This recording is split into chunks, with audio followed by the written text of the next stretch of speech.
So, thank you very much. Now, our second story is going to talk about a deep dark mystery. I don't think they can hear you. You can't hear me? How about this way? Is it on? Brad? We can't hear. Okay, thank you very much. I'll never know.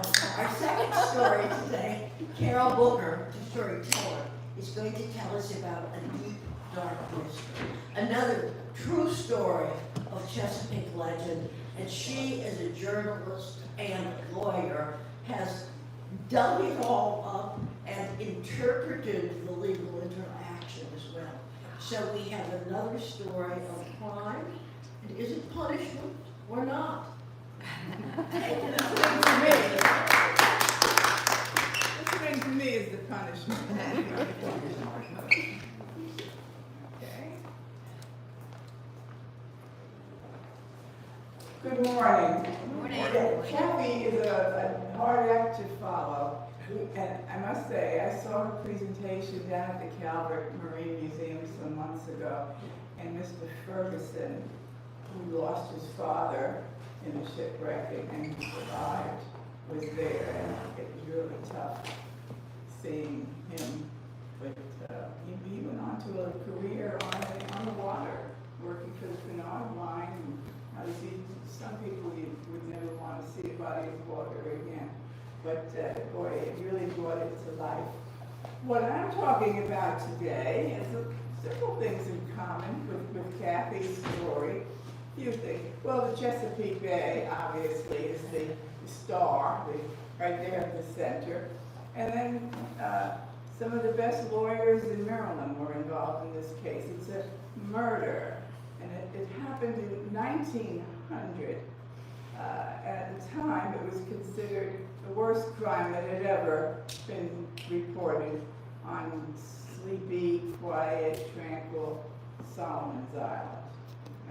For you to understand what it was all about, I gotta go back to just after the Civil War, when there was this explosion of demand for, of all things, oysters.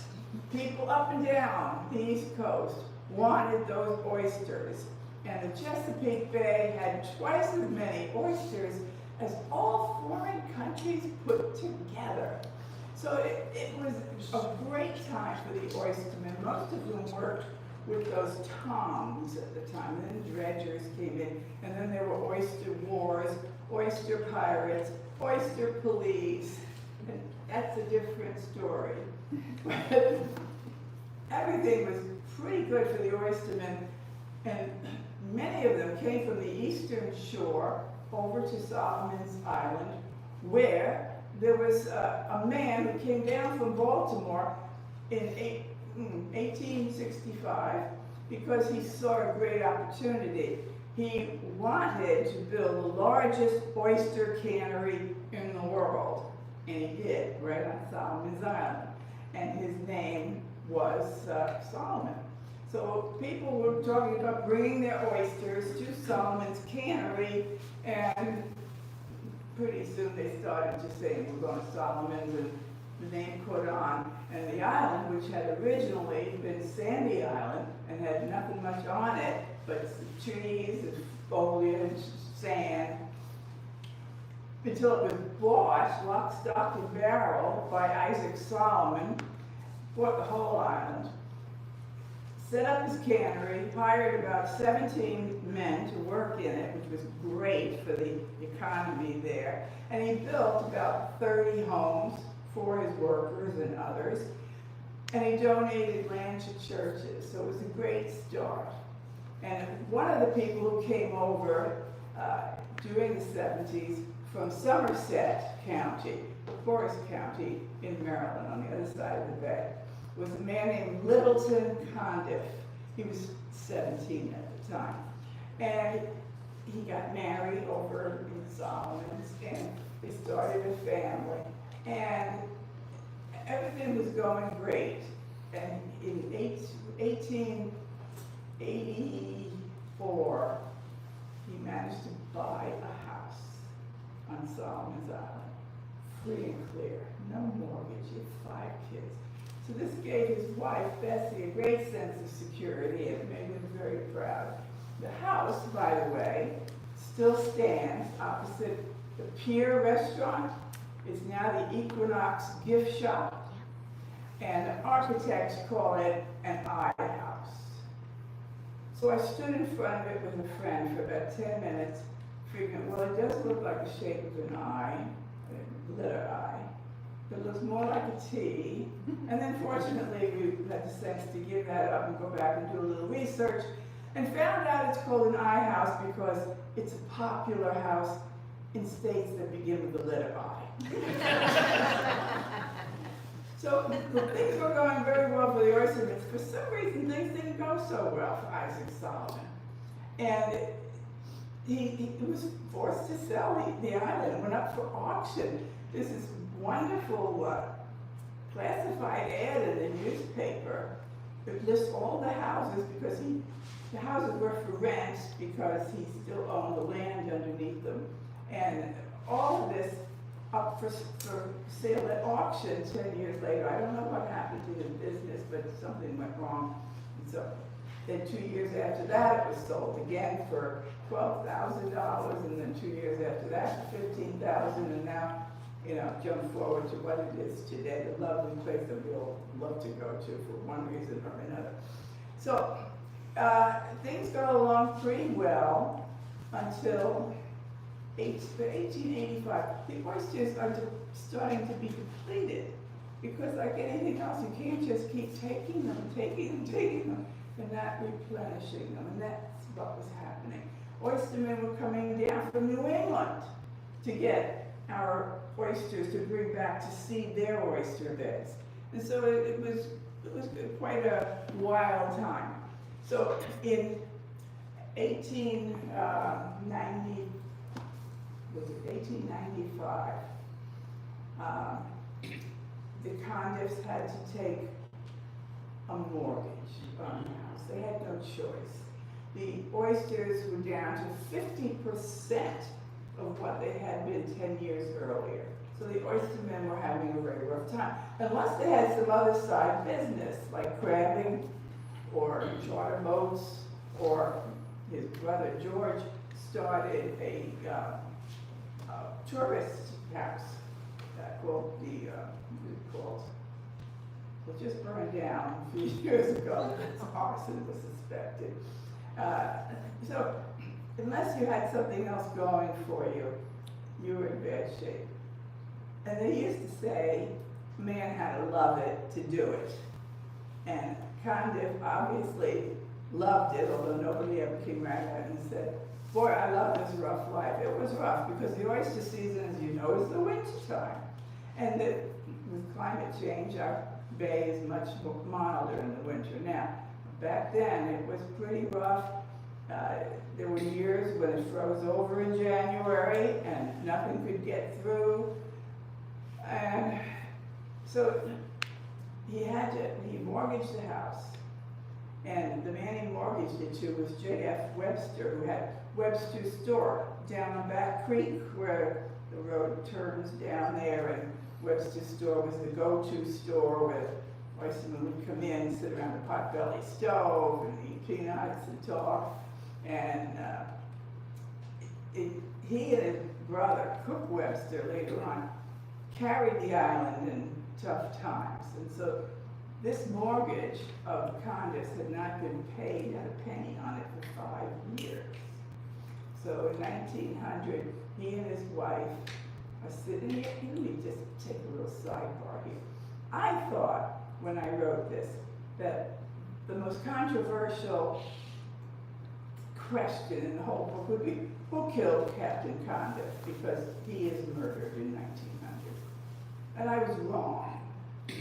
As I found out when somebody very kindly put a good review on a Facebook page called My Heart is in Solomon's Island, which has grown from like 1,200 followers to now over 7,000. And he put the cover of the book and this nice review. And I was just delighted. Well, within minutes, I got the first posting. And it was, well, I'm amazed that she would write about a place she can't even spell. I'm referring to the reference to Solomon's Island on the cover. So I thought, oh my God. I read the book yet. Well, then the next comment comes from Carmen Gambrels, who has a wonderful gallery down on Solomon's Island. And Carmen wrote, I think that's a quote from the Baltimore Sun. And sure enough, it is. It says in the history of Solomon's apostrophe S Island, there's no record of a crime such as this. So then the next comment is, well then the Baltimore Sun reporter doesn't know how to spell. And I think, oh my God, it trashed the book. And then someone else writes it, and this is like the definitive. He says, well, I've been down here for 37 years and I've never seen an apostrophe. So that's it. End of story. No. So then the fellow who put the review on the page wrote, this is the way it was spelled originally. When it was possessive, was Isaac Solomon's Island. and it's explained later on in the book. And I'm thinking to myself, yeah, it's explained on page 10. You didn't even give me the first 10 pages. So actually, maybe I could add a footnote, but if they're not going to read past the cover, what good will a footnote do? And the footnote would be that in 1900, the federal government established the Board of Geographic Names in order to get some uniformity in names across the board, particularly, as you can imagine, the post office and other federal agencies that would want to have this. So one of the things they recommended was to drop the apostrophe. And so Brooms Island, no apostrophe. Solomon's Island, no apostrophe. There are 5 places in the United States today that still have their apostrophe. One of them is Martha's Vineyard, which in 1933 just fought to keep their apostrophe and did. And the other 4 I won't tell you because it's bound to be a Jeopardy question one night. No. So this board is still part of the Department of the Interior. So anyway, we get on with the story. 1900, September 12th, warm night. It was very hot summer, which is not good for the oysters. The hotter the summer, apparently the oyster crop is not going to be as good. So things don't look like they're going to get any better. And Captain Litt and his wife are sitting in the yard of their home around 8 o'clock. And he tells her he wants to invest in the oyster beds. What the U.S. Fish Commission, the forerunner of the Fish and Wildlife Agency, is advising is if you invest $100 in an acre of oyster bed, it'll be worth, over $1,000 soon, eventually. And so this is a good investment. But most of these guys don't have any money because for 10 years the crop has been going down. So for some reason, we don't really know how or why, Bessie has about $200 sewn in her underskirt. This is Victorian, so it's neck to ankle dress. And Litt knows about it, so he tells her, how she could have saved $200. That's the equivalent of thousands of dollars in today's money. So they didn't pay the mortgage. They didn't pay 1 cent on a 5-year.